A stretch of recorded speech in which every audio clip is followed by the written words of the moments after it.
Just when you think you've sort of got a handle on Amazon, they drop their annual shareholder letter. Right. It really feels like getting a look under the hood, doesn't it, at the blueprint for what's next. Exactly. So if you're someone who wants to go, a bit deeper than the headlines, really understand what makes them tick, well, you're in the right place. Hmm. We're going to be digging into that 2024 letter today and connecting it back to their core philosophy, the one that's really been there from day one, Oh, right? that's right.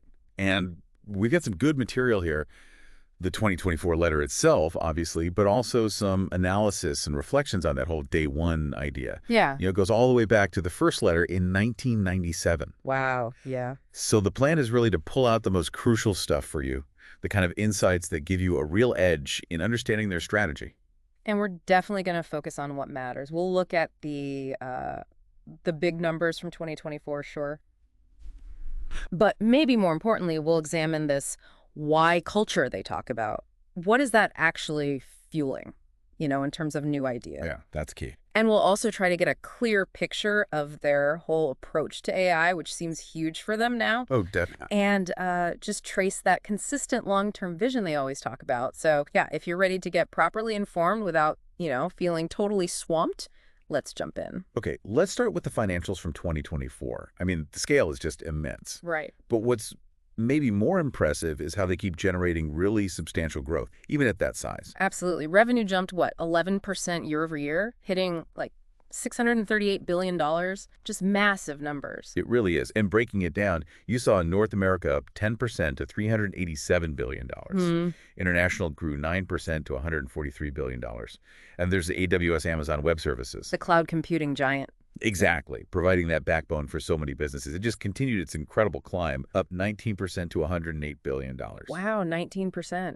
And what's fascinating, the letter gives us context for AWS. Just 10 years ago, back in 2014, Yeah. AWS revenue was only $4.6 billion. And Amazon's total revenue then was $89 billion. Get out from 4.6 to 108 billion in Yeah. 10 years for AWS. Yeah.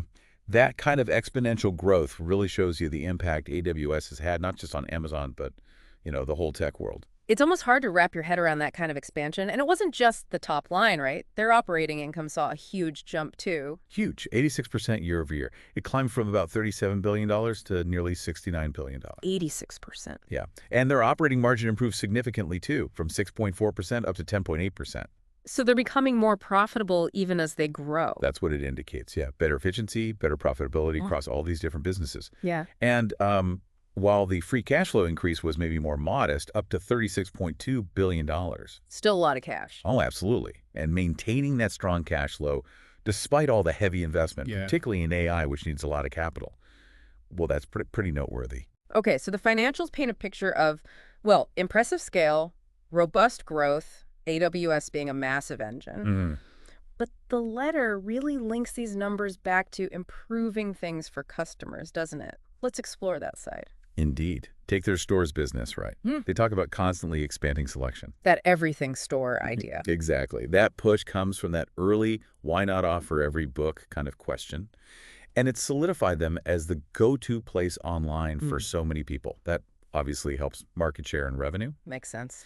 And they also highlight keeping prices low. Profitero apparently named them the lowest priced online retailer in the U.S. for the 8th year straight. 8 years. And for Prime members, faster shipping is still a big focus. Oh, yeah. Record speeds again, 2nd year running. That drive for speed and convenience, it's just fundamental to their retail offer still. Right. Okay, what about AWS? How are they enhancing things there? Well, there, the focus is really on giving other businesses the tools they need to innovate. So they've launched new infrastructure, new AI services. Like those Trainium chips. Exactly. They're custom Trainium 2 AI chips. Mm-hmm. That came from asking, why does AI have to be so expensive? Uh-huh. They're aiming to shake up the chip market, lower costs for AWS customers, and hopefully, spark more AI development. So making AI more accessible. That's the idea. Plus, they're improving SageMaker and Bedrock for building and using AI models and developing their own big models like Amazon Nova. These are those foundation models. Right, the really powerful base AI systems. Yeah, trained on huge data sets, adaptable for different tasks, Yeah. basically empowering customers to build smarter applications. Okay, and Prime Video gets a lot of attention in the letter, too. Content seems key there. Definitely. They're highlighting hits like Fallout, Reacher, The Boys, Rings of Power, popular movies too. Yeah, Fallout was huge recently. And they're really pushing into live sports, right? Thursday Night Football, UEFA Champions League, now NBA and NASCAR are coming. Yeah. It feels like a big strategic move. That seems like another why not question, doesn't it? Why not become a total entertainment hub? Precisely. Live sports are sticky, they keep people engaged, and they're even adding things like Apple TV Plus onto Prime Video channels, just broadening that whole ecosystem. Making Prime even more valuable. That's the play. Become the central place for entertainment. Even with something established like Kindle, they're still tweaking, still innovating. Yeah, new color version, Okay. the bigger scribe for notes, faster paperwhites. Apparently, they had their highest quarterly unit sales in over a decade recently. Yeah. Even for e-readers. It shows that constant questioning, like why not, Yeah. led to a color Kindle or a booger one for notes. Absolutely. Okay. And Amazon Pharmacy is another area. Expanding selection, trying to be more transparent on pricing. Which is a huge deal in healthcare. Right, and pushing for same-day shipping. Yeah. They're clearly trying to tackle those common frustrations with getting prescriptions. Okay, so beyond the strong financials, there's this clear theme. Constantly adding value, making things more convenient across the board. Now, let's pivot to something CEO Andy Jassy really emphasizes in the letter, this why culture. What's that really about? He frames it as the core engine of their innovation. He calls Amazon a Y company with a high YQ or YQ. Why cute? Okay. It's basically this ingrained habit of always questioning how things are done, asking why, and crucially, why not? Could it be different? Could it be better? So it's about constantly challenging the status quo, basically, at every level. Precisely. Resisting that urge to just accept things because that's how we've always done it. Right. Asking, why does the customer experience have to be like this? Or why can't we get around this technical limit? They sort of deconstruct the problem, find the root causes, and that's how they unlock these innovations that might have seemed, impossible at first. And the letter gives some really great examples of those big why questions that led to breakthroughs. Can you walk us through a few? Sure. Back in '95, the first one was simple but radical. Why can't we offer every book in print? Which was totally different from a physical bookstore's limits. Totally. Then they pushed it. Why stop at in-print books? Why not offer out-of-print titles too? Which you can see leads directly to the whole Kindle vision, right? Every book, instantly. Exactly. A straight line from that question to the product. And then with product reviews, they asked, why should reviews only come from the pros? Leading to customer reviews. Right, even the bad ones. Yeah. That transparency, though maybe controversial then, built a ton of trust. Makes sense. And then the obvious next, why? Why only sell books? Yeah. That opened the floodgates to everything else, music, electronics, clothes, you name it. Becoming the everything store. But they realized they couldn't stock everything themselves. So the next question was, why should we be the only sellers? There are millions of other merchants out there. Why not let customers access their stuff too? Which led to the third-party marketplace. Huge move. Absolutely fundamental change for online retail. But I remember reading that initially it caused some internal debate, right? About quality and brand. It did. Which led to another key. Why? Why not just show their products right alongside ours on the same page? Seems simple now. But that simple change boosted third-party seller visibility like crazy. And building on that, why not let them use our warehouses and get Prime delivery too? Fulfillment by Amazon, FBA. The genesis of FBA. Yep. Total game changer for small businesses. It's amazing how these fundamental why and why not questions, asked again and again, led to these massive shifts. The letter even mentions the why behind AWS. Right. Seeing all these companies solving the same basic infrastructure problems over and over, Yeah. the question became, why not build a solid set of services to fix that, not just for us, but for everyone else building things too? Makes perfect sense. And, Prime Video, why should getting great video mean physical discs or pricey cable? Each one was genuinely provocative back then. So it's clear this why culture isn't just some buzzword, it's really driving things. But how do you keep that alive in such a gigantic company? How do you actually do it day to day? Well, the letter points to a few key things.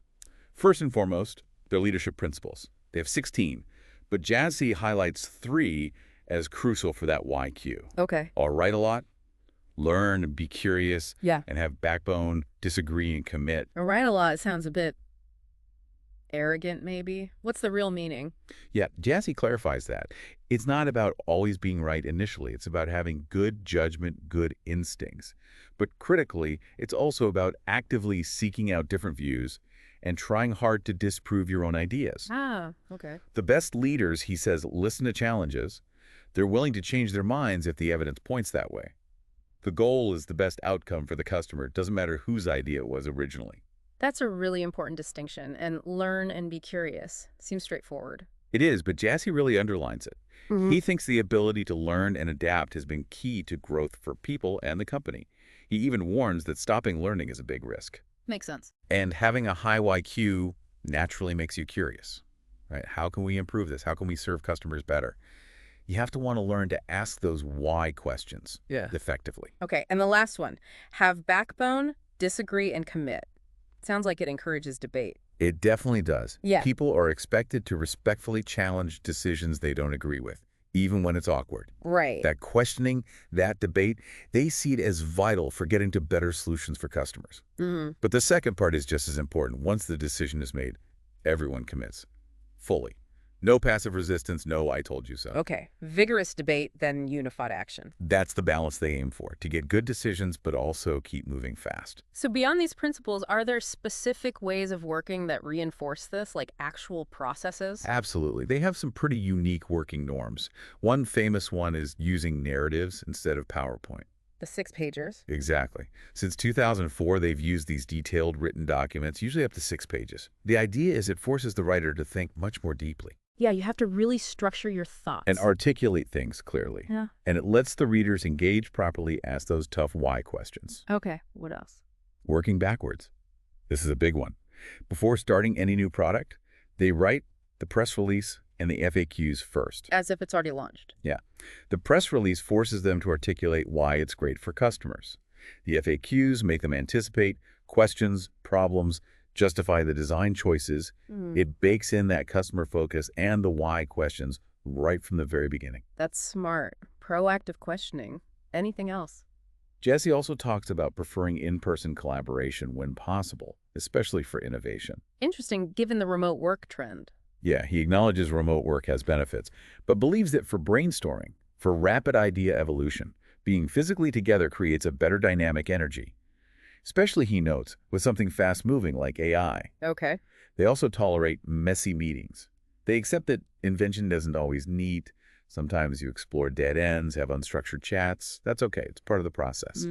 Allowing for that creative chaos. Right, because sometimes the best why questions pop out of those seemingly random discussions. And they still talk about operating like a startup, even now. How does that actually work in practice? It's a few things. One, obsessing over real customer problems, not just cool tech. Two, needing builders, people who are never satisfied, always asking, why can't this be better? Three, fostering owners, people who feel accountable like it's their own business. Right, that ownership mentality. Four, speed matters. So actively cutting bureaucracy. Jassy mentioned reviewing nearly 1,000 examples employees submitted and making hundreds of changes to speed things up. Wow, actively fighting red tape. Seems like it. Fifth, being scrappy, doing more with less. And sixth, taking calculated risks. You don't invent big things by playing it safe. True. And underlying all that is just delivering results for customers. That's the bottom line. Okay, so strong financials, this deep why culture driving innovation. Let's look forward now. These next generation whys Jassy talks about, especially AI. Yeah, this is clearly massive for them. A huge focus, huge investment. Jassy calls AI a once-in-a-lifetime reinvention. He thinks they'll reshape almost every customer experience and create totally new ones we can't even imagine yet. And they're putting their money where their mouth is. Over 1,000 Gen AI projects underway. That's the number they shared. Astounding. Yeah. And they're heavily investing in the AWS infrastructure to power it all. Those custom Trainium AI chips we mentioned. Right. Aiming for better price performance. Exactly. They claim 30–40% better price performance than standard GPU options. Again, driven by why should AI be so expensive? They want to lower that barrier for their customers. Makes sense for AWS. And they're also developing their own big AI models, Amazon Nova, plus improving the tools like SageMaker and Bedrock for others to build and deploy AI. It's about enabling their customers. Now, the letter does acknowledge that AI investment is expensive, right? Especially the chips. How do they justify spending so much up front? Jassy basically says the demand for AI is exploding triple-digit growth in their AI-related revenue, he notes. Wow. So that requires big upfront spending on data centers, specialized hardware, The returns come over time, but they believe it's essential for long-term free cash flow and returns, much like AWS itself was. Investing aggressively now is key to serving customers and shareholders later. And they're trying to bring down the cost of AI for customers, too, not just for themselves. Yes, he's explicit about that. Says the current high costs aren't sustainable long-term. He points to the chips, noting the reliance on just a few suppliers is pricey. Uh-huh. He thinks their Trainium chips will help by offering better value.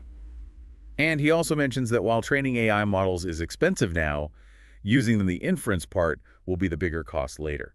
So they're really focused on making that much cheaper and more efficient. Okay, that's interesting. Another next-gen Y I mentioned was Alexa plus app. What's the plan there? Jassy admits current assistants haven't quite lived up to the hype, right? They answer questions okay, but struggle to actually do things smoothly. Yeah, that can be frustrating. So Alexa Plus is meant to be the next step.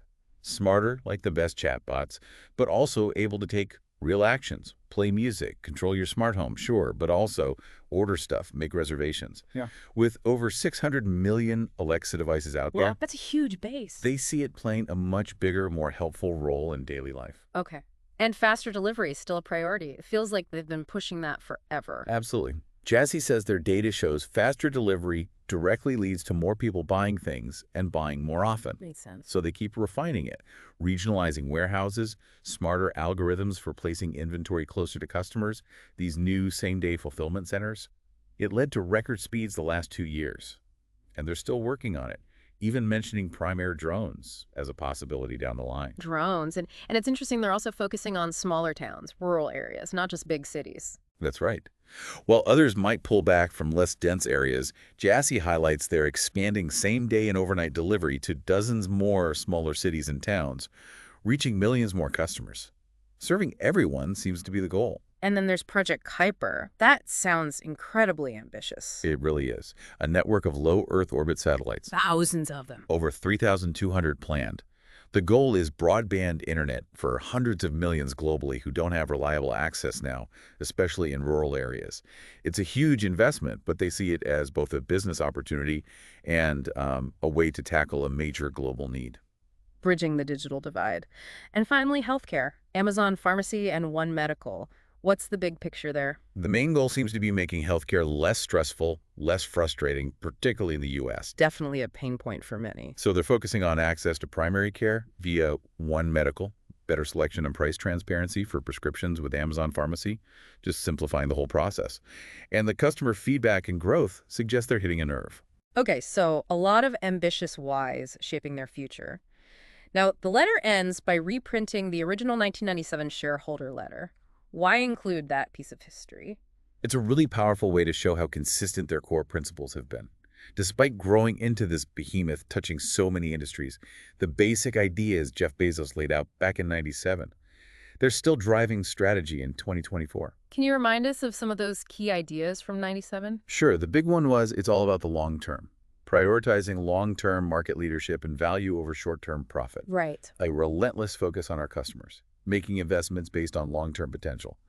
Continuous learning, making bold bets, focusing on cash flow, being transparent with shareholders, staying lean as an organization, and crucially, hiring and keeping talented people who think and act like owners.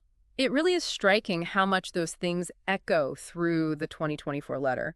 That day one philosophy from '97 is still clearly central. Exactly. That idea that it's always the beginning, always more to invent. You see it woven throughout the 2024 letter, especially around AI and these other big bets. And finally, Andy Jassy shares why he stayed nearly 28 years. What keeps him there? He mentions a few things. The constant focus on the customer, first and foremost. The chance to have a real global impact. The company's willingness to invest long-term in ideas and people. And just the quality of the people he works with. He sounds compelling. Yeah, he wraps it up saying that for builders who want to change the world, there's no better place. That's quite a statement. Okay, so wrapping up our deep dive then, what are the main takeaways from Amazon's 2024 letter? Well, we saw strong financials, definitely. But maybe more importantly, we explored how that ingrained why culture is still driving constant innovation, especially now with AI as a huge focus for investment and future transformation. Right. And underpinning it all is this really unwavering commitment to long-term customer value. That principle goes right back to the very beginning. And despite being enormous, the message is clear. They're still trying to operate like it's day one, always questioning, always experimenting, always trying to invent for the customer. Exactly. Which leads to maybe a final thought for our listeners. Thinking about Amazon's relentless questioning, what, why not? Do you think could unlock the next big thing in your own field? Or even just in your own life? That's a powerful question to ponder, definitely inspired by their culture, Mm. something to think about. We hope reflecting on these insights, maybe considering how that questioning approach and long-term view could apply to your own work, has been useful. And if you want to go even deeper, the full shareholder letter is worth a read, along with some of the analyses out there. Absolutely. Well, thanks for joining us for this deep dive.